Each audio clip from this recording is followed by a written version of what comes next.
இல்ல அது நான் அந்த ஃப்ரேம் கொடுத்தமோ நான் அவருக்கு அது கிஃப்ட் கொடுத்தேன் நான் அது வந்து பிரிச்சு பார்த்த உடனே அவர் சிரிக்க ஆரம்பிச்சிட்டாரு. உன்னால மட்டும் தாண்டா இதை ஃப்ரேம் பண்ணணும்னு தோண முடியுது அப்படின்னு சொல்லி சிரிச்சாரு. ரொம்ப என்ஜாய் பண்ணாரு அதை பார்த்துட்டு. நிஜமா ரொம்ப ஹாப்பியா இருந்தது.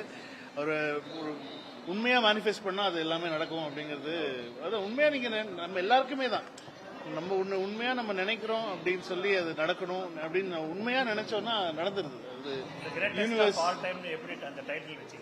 ஏன்னா அவர் கிரேட்டஸ்ட் ஆஃப் ஆல் டைம், அதனால அந்த டைட்டில் வச்சு.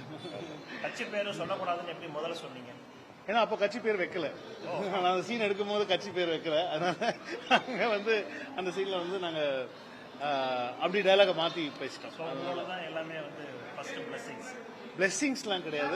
ஒரு ஒரு ஒரு ஆசை அது கரெக்டா வந்து நடந்தது. ஸோ அதனாலதான் எல்லாரோட ஆசையும் அது நிறைவேறிடுச்சு. அவ்வளோ. So thank you very much. Thank you. நன்றி நன்றி நன்றி. Thank you thank you.